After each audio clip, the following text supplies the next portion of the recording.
Hello everyone, welcome to our channel everyday e-learning. এই ভিডিওটিতে আমি তোমাদের সাথে আলোচনা করব stack application in C language. আমরা জানি স্ট্যাক হচ্ছে লাস্ট ইন ফার্স্ট আউট। তো একটি এমটি স্ট্যাকে যখন আমরা কোনো এলিমেন্টকে ইনসার্ট করতে চাই সেক্ষেত্রে আমরা পুশ ফাংশনটি ইউজ করছি, এবং টপ থেকে সাইমultaneously যখন আমরা এলিমেন্টসগুলোকে রিমুভ করতে চাই সেক্ষেত্রে আমরা ইউজ করছি পপ ফাংশন। তো pop, push, empty stack, full stack এরকম কতগুলো ফাংশন নিয়ে আমরা ব্লকসে চলে আসলাম। সি ল্যাঙ্গুয়েজে আমি তোমাদের জন্য কোডটা রেডি করে রেখেছি, আমি তোমাদের সাথে এটা ডিসকাস করব। সো ফার্স্টে আমি টপ এবং স্ট্যাক সাইজ ইনিশিয়ালাইজ করে নিয়েছি -1 দিয়ে, অ্যান্ড দেন আমি যে ফাংশনটি ফার্স্টে ক্রিয়েট করছি সেটা হচ্ছে আমার ক্রিয়েট স্ট্যাক। আমার ফার্স্টে স্ট্যাকটাকে ক্রিয়েট করতে হবে, অ্যান্ড malloc ফাংশন ইউজ করে আমি সাইজটা দিয়ে দিচ্ছি, অ্যান্ড দেন আসছে আমার এমটি স্ট্যাক। এমটি স্ট্যাক হচ্ছে আমার স্ট্যাকটা এমটি নাকি না সেটা আমার কিভাবে রিটার্ন করবে যদি টপ আমার -1 হয়।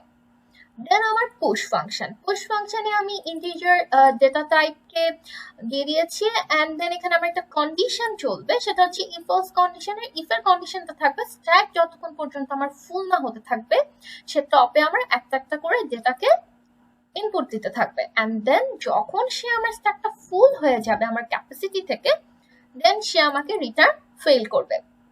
দেন স্ট্যাকফুল ফাংশনটি হচ্ছে টপ যখন আমার স্ট্যাক সাইজ -1 এর সমান হয়ে যাবে তখন সে আমাকে স্ট্যাকফুল রিটার্ন করবে। অ্যান্ড পিক ফাংশনটা হচ্ছে আমার স্ট্যাকের সবার প্রথমে যে এলিমেন্টটা থাকবে, টপে যে এলিমেন্টটা থাকবে সেই এলিমেন্টটা রিটার্ন করবে যদি স্ট্যাকটা এমটি না হয়। অ্যান্ড দেন পপ ফাংশন কি? পপ ফাংশন হচ্ছে আমার একটা একটা করে ডিলিট করতে থাকবে, টপের যেই এলিমেন্টগুলো আর ডেটাগুলো থাকবে সেগুলোকে আমার একটা একটা করে ডিলিট করতে থাকবে যতক্ষণ পর্যন্ত না স্ট্যাকটা এমটি হয়। ওকে, দেন প্রিন্ট স্ট্যাকটা কাজ হচ্ছে আমার পুরো যে স্ট্যাকটা আমি যতগুলো স্ট্যাক আমি পুশ করেছি এন্ড পপ করার পরে আমার যে স্ট্যাকগুলো রয়েছে সেগুলোকে আমার প্রিন্ট করবে। এখানে আমার একটা ইফ এলস কন্ডিশন চলবে। তোমরা অবশ্যই দেখতে পাচ্ছ যে স্ট্যাকটা যদি এমটি হয় তাহলে সে আমাকে প্রিন্ট করবে স্ট্যাক ইজ এমটি, অথবা সে আমাকে প্রিন্ট করবে স্ট্যাকের এলিমেন্টস গুলোকে। এন্ড আমি একটা ফাংশন রেখেছি গেট স্ট্যাক কাউন্ট, অর্থাৎ আমার স্ট্যাকে কয়টা এলিমেন্ট আছে সেটা আমার কাউন্ট করে রিটার্ন করবে। এন্ড গেট স্ট্যাক ক্যাপাসিটি ফাংশনটা দিয়ে আমি কি বলতে চাচ্ছি যে আমার স্ট্যাকের ক্যাপাসিটি কত, সো সে রিটার্ন করবে স্ট্যাকের সাইজটাকে। এন্ড আমি তোমাদের জন্য একটা অ্যাডিশনাল ফাংশন নিয়েছি, সেটা হচ্ছে ফাইন্ড ম্যাক্স। আমি যে আমার স্ট্যাকটা কতগুলো ডেটা বা এলিমেন্ট এন্টার করলাম সেগুলোর মধ্যে আমার লার্জ অ্যামাউন্টটা দিয়ে দিবে। তো সেটার জন্য আমাদের একটা while লুপ চালাতে হবে, খুবই ইজি। আমার ফার্স্টে while লুপের কন্ডিশনটা থাকতে হবে যে আমার স্ট্যাকটা এমটি নাকি না, ততক্ষণ পর্যন্ত আমার while লুপটা চলবে, এবং আমি একটি কারেন্ট নিয়ে নিচ্ছি যেটাতে আমি পপ করতে থাকবো। করতে করতে করতে করতে যদি কারেন্টটা আমার ম্যাক্সের সমান হয়ে যায় তাহলে সে আমাকে ম্যাক্সটা রিটার্ন করে দিবে। এন্ড দেন আমরা মেইন ফাংশনে চলে আসছি। মেইন ফাংশনে চলে এসে আমরা এখানে ক্রিয়েট সাইজ যে ফাংশনটা উপরে ক্রিয়েট করেছিলাম সেখানে আমরা কত সাইজ ডিক্লেয়ার করে দিচ্ছি, সো 20 সাইজ, একটা ম্যাক্সিমাম সাইজ আমরা ডিক্লেয়ার করে দিচ্ছি। এন্ড আমরা একটা while লুপ চালাবো যেটার ভিতরে আমরা আমাদের সবগুলো ফাংশনকে এক এক করে কল দিতে থাকবো। সো ফার্স্ট চয়েস আমি দিয়ে দিচ্ছি 1, চয়েস 1 এ সে পুশ আইটেম দিবে, এন্ড চয়েস 2 তে সে পপ করবে এলিমেন্টকে, পপ করবে। চয়েস 3 তে সে পিক করবে, সো চয়েস 3 তে সে এলিমেন্ট অথবা আইটেমগুলোকে পিক করতে থাকবে। and is empty 4, choice 4 এ সে আমার স্ট্যাকটা এমটি নাকি না সেটা আমাকে দিবে, রিটার্ন করবে। and then choice 5 is full, আমার স্ট্যাকটা কি ফুল সেটা রিটার্ন করবে। choice 6 get count, ওকে, choice 6 এ আমার কাউন্ট get count ফাংশন থেকে রিটার্ন করবে। চয়েস 7 এ আমার গেট ক্যাপাসিটিকে রিটার্ন করবে।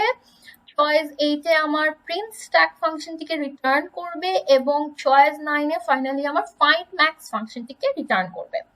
এন্ড চয়েস 10 এ এক্সিট, চয়েস 10 এ আমার ফাংশনটি ব্রেক হয়ে যাবে, কারণ আমার সবগুলো চয়েস কমপ্লিট করা শেষ হয়ে গেছে। And return 0।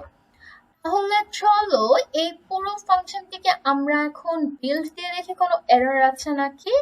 কোনো এরর নেই। তাহলে বিল্ড অ্যান্ড রান দিয়ে তাহলে আমরা দেখে ফেলি যে আমাদের সবগুলো ফাংশন আমরা এখানে যে ডিক্লেয়ার করেছি সবগুলো ফাংশন কারেক্ট নাকি না। So push. So I choose 1. So আমি একটা এলিমেন্ট পুশ করলাম, ধরো 10। আমি আরেকটা পুশ করলাম 11, 12, 13, 14, 15। সো আমি যতগুলো এলিমেন্ট স্ট্যাকে পুশ করলাম আমি এখন দেখতে চাচ্ছি যে আমার কি আরো ক্যাপাসিটি আছে নাকি না। সো ফার্স্টে আমি দেখতে চাচ্ছি আমার ক্যাপাসিটি কত। সো ফার্স্টে আমি যাচ্ছি আমার ক্যাপাসিটি 20। দেন আমি দেখতে চাচ্ছি গেট কাউন্ট, আমি কতগুলো দিয়েছি স্ট্যাকে। আমি 6টা এলিমেন্ট দিয়েছি স্ট্যাকে। আচ্ছা ঠিক আছে, এখন আমি দেখতে যাচ্ছি আমার সবগুলো এলিমেন্ট। ঠিক আছে, আমার সবগুলো এলিমেন্ট স্ট্যাকের প্রিন্ট হয়ে গিয়েছে। অ্যান্ড আমি সুবিধার্থে টপ দিয়ে স্টার্ট করে দিয়েছি যে আমার 15 স্ট্যাকটা হচ্ছে আমার টপে আছে। অ্যান্ড দেন আমি চেক করতে চাচ্ছি আমার স্ট্যাকটা কি এমটি নাকি না। সো আমি যদি দেই no stack is not empty, and then আমি দেখতে চাচ্ছি স্ট্যাক কি আমার full. No stack is not full, কারণ আমার স্ট্যাকের ক্যাপাসিটি ছিল 20। তাহলে চলো এখন আমরা কিছু এলিমেন্টকে পপ করে ফেলি। সো আমি এখন যদি দেই চয়েস 2, তাহলে চলো এবার আমরা একটু চেক করে দেখি আমাদের কি কি আছে। প্রিন্ট স্ট্যাক দিয়ে নিলাম, তাহলে এখন আমাদের জন্য সুবিধা হবে। আমরা চয়েস 2 করছি পপ, দেন আবার আমরা চয়েস 2 করছি পপ, 13 পপ করলো। আবার আমরা চয়েস দিলাম 12 কে পপ করলো। এখন আমরা প্রিন্ট দিয়ে দেখি আমাদের কাছে কত আছে। আমাদের কাছে 11 আর 10 আছে। তাহলে আমরা যদি এখন পিক ফাংশনটি ইউজ করি, চয়েস 3 দেই, তাহলে পপের ফাংশনটিকে আমাদের পিক করবে। সো এখন যদি আমরা আরেকটু কিছু এলিমেন্টকে দেই, তাহলে পুশ করলাম, আবার কিছু এলিমেন্ট পুশ করলাম। এখন আমরা প্রিন্ট দিয়ে দেখছি কত আছে।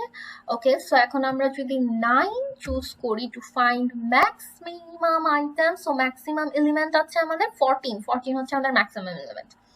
সো এখন আমরা 10 চয়েস করে দিচ্ছি exit. Okay, so that's how আমরা স্ট্যাক অ্যাপ্লিকেশন ইন সি ল্যাঙ্গুয়েজে করে ফেলতে পারি। স্ট্যাকের সেই সবগুলো ফাংশনকে আমরা এভাবে implement করতে পারি C language. So if this video helps you, then don't forget to like our video. Thank you very much.